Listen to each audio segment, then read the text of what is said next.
Vocês acreditam em lendas urbanas, em histórias que são sussurradas de geração em geração, tão antigas que ninguém sabe, mas onde a verdade termina e a ficção começa? Pois bem, preparem-se, porque a história que vou contar hoje é sobre um lugar que a maioria das pessoas preferiria esquecer. Uma casa que assombra os sonhos dos moradores de uma pequena cidade. Sentem-se confortavelmente, apaguem as luzes, porque vamos entrar juntos na casa do espelho quebrado.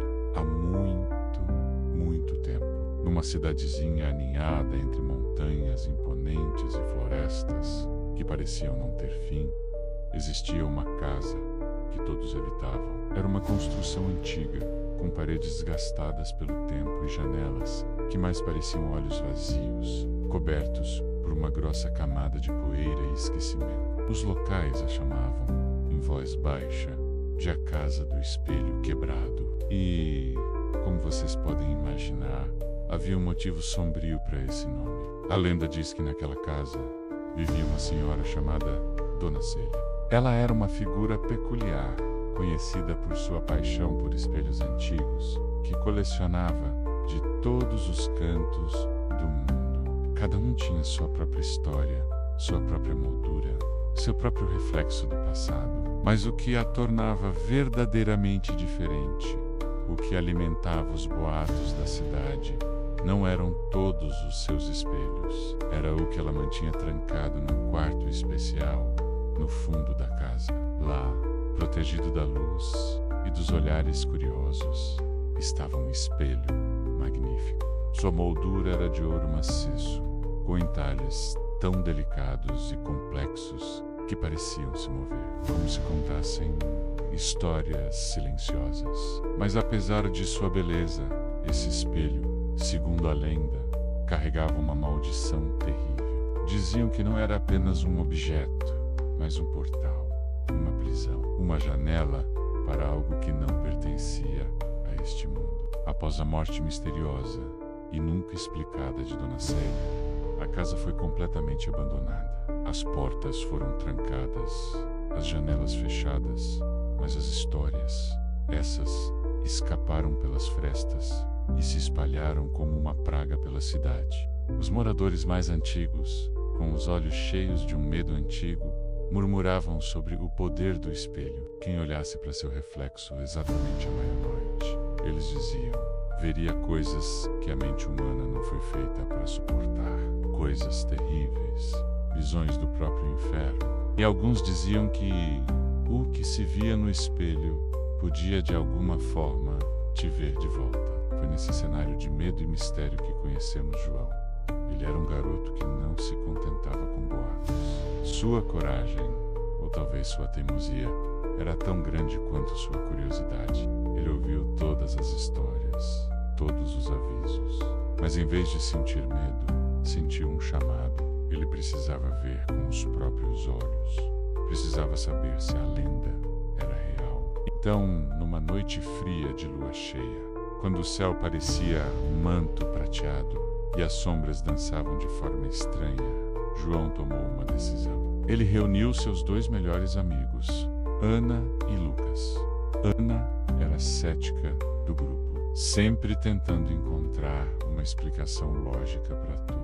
Lucas, por outro lado, era o mais medroso, mas sua lealdade a João era maior que seu pavor.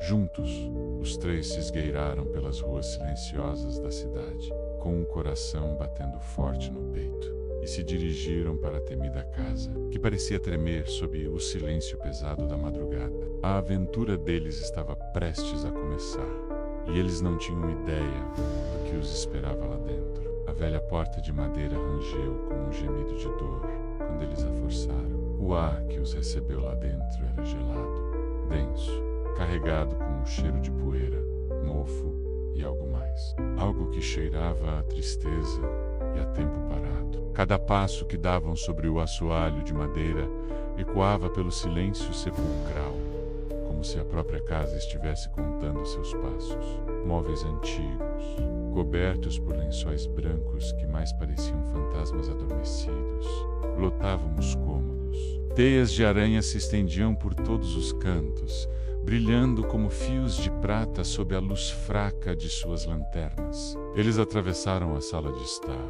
a cozinha abandonada. Subiram uma escada que rangia perigosamente a cada degrau, até que finalmente chegaram a um corredor escuro. No final dele, uma porta entreaberta. Era o quarto do espelho. Empurrando a porta lentamente, eles entraram. E lá estava ele, imponente, majestoso, ocupando quase uma parede inteira. Mesmo coberto de poeira, o espelho parecia sugar a pouca luz do ambiente, quase hipnótico. A moldura dourada brilhava com uma intensidade sobrenatural. Foi Ana quem notou primeiro. Aproximando sua lanterna da borda do espelho, ela iluminou riscos e palavras gravadas na madeira. Eram avisos, deixados por alguém desesperado. Não olhe, dizia uma das frases. O que você vê pode te prender para sempre. Outra inscrição, quase apagada, alertava. Ela ainda está aqui. Um arrepio percorreu a espinha dos três, mas a curiosidade já havia vencido a batalha contra o medo. Eles olharam para o relógio. Faltavam poucos minutos para meia-noite. O destino deles estava prestes a ser selado, quando o relógio da igreja da cidade badalou as 12 vezes. Um silêncio ainda mais profundo caiu sobre a casa. João, sempre o mais corajoso, foi o primeiro a se aproximar. Ele ergueu a lanterna e olhou fixamente para o seu próprio reflexo. No começo era apenas ele, com os olhos arregalados de expectativa. Mas então, algo mudou. Uma névoa sutil começou a se formar atrás de sua imagem, girando lentamente dentro do vidro. A névoa se adensou, tomou forma e revelou a silhueta de uma figura feminina, envolta em sombras, com os olhos vazios e uma expressão de pura agonia. Era como se ela estivesse presa ali dentro, se esticando para sair. O medo, finalmente, paralisou João. Ele não conseguia se mover, não conseguia gritar. Vendo o terror no rosto do amigo, Ana e Lucas, mesmo apavorados, também olharam. E cada um deles viu um horror diferente e personalizado. Ana viu sombras que se esticavam do chão do reflexo, com mãos esqueléticas tentando agarrar seus tornozelos e puxá-la para dentro. Lucas viu a casa ao seu redor em chamas, as paredes derretendo, sentindo um calor fantasma em sua pele, enquanto seu reflexo sorria de forma maníaca. Em pânico, eles finalmente quebraram o transe. Agarraram João, que ainda estava paralisado, e correram para fora da casa, sem olhar para trás, fugindo do terror que acabaram de testemunhar. Quando finalmente saíram para o ar fresco da noite, o mundo parecia diferente. O silêncio da cidade agora parecia ameaçador. João, mais do que os outros, sentia que algo o havia seguido. Uma presença invisível, fria, que se agarrava à sua alma como um parasita. A maldição do espelho não ficou na casa. Ela tinha encontrado um novo hospedeiro. Nos dias que se seguiram, coisas estranhas começaram a acontecer. Os reflexos de João em outros espelhos, em janelas, até mesmo em poças d'água, começaram a agir por conta própria. Às vezes, seu reflexo sorria um sorriso macabro quando ele estava sério. Outras vezes, fazia uma expressão de desespero, como se pedisse ajuda. As noites se tornaram um tormento. Pesadelos vívidos o puxavam de volta para aquela casa todas as noites, forçando-o a reviver o momento em que olhou para o espelho. Ele acordava gritando, suando frio, sentindo a presença sombria ao seu lado. Ana e Lucas, aterrorizados com o que viram e com a mudança em João, começaram a se afastar. O medo os consumiu, e eles o deixaram sozinho para enfrentar seu tormento. Desesperado, sentindo que estava perdendo a si mesmo para a escuridão que o assombrava, João soube que tinha que fazer alguma coisa. Ele não podia viver assim. Com o resto de coragem que lhe sobrou, ele decidiu voltar à velha casa. Sozinho, ele precisava de respostas. Vasculhando os cômodos empoeirados, ele encontrou algo que havia deixado passar da primeira vez. Um diário antigo, escondido debaixo de uma tábua solta no assoalho. Era o diário de Dona Célia. Nas páginas amareladas, ela contava sua história. O espelho não era amaldiçoado, ele era uma prisão.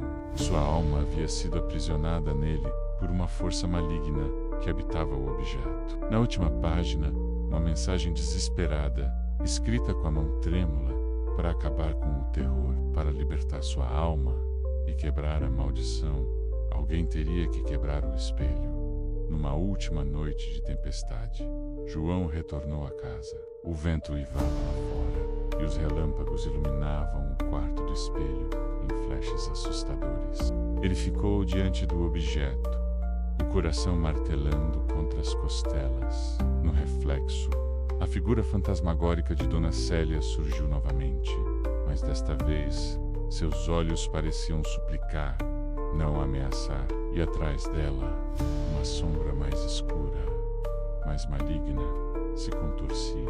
João ergueu uma barra de ferro que havia trazido consigo. Encarando seu próprio medo e a imagem aterrorizante à sua frente, ele reuniu todas as suas forças e, com um grito que misturava raiva e libertação, golpeou o centro do espelho. O som do vidro se quebrando foi ensurdecedor. Por um instante, pareceu que um grito agudo e sobrenatural ecoou pela casa, vindo de dentro do espelho. E então, um silêncio absoluto. A presença fria que o seguia desapareceu instantaneamente. A escuridão no quarto pareceu recuar e uma sensação de paz tomou conta do ambiente. A maldição estava finalmente quebrada. A casa ficou vazia, silenciosa, mas agora era um silêncio de paz, não de pavor. Estava livre das sombras. João voltou para casa, exausto, mas finalmente em paz. Ele nunca mais foi o mesmo garoto curioso de antes, mas a escuridão havia partido. A memória daquele espelho, das vozes e dos rostos presos nele, no entanto, nunca desapareceu completamente. Ela se juntou aos sussurros da cidade, mais um capítulo na longa e arrepiante lenda da Casa do Espelho Quebrado. E aí, o que acharam dessa história? Às vezes, a curiosidade pode nos levar a lugares bem sombrios, não é mesmo? Se você gostou desse conto de arrepiar, não se esqueça de deixar o seu like. Isso ajuda muito o canal a crescer.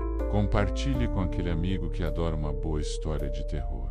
E, o mais importante, se inscreva no canal e ative o sininho para não perder nenhuma das nossas lendas urbanas. Muito obrigado por assistirem e até a próxima.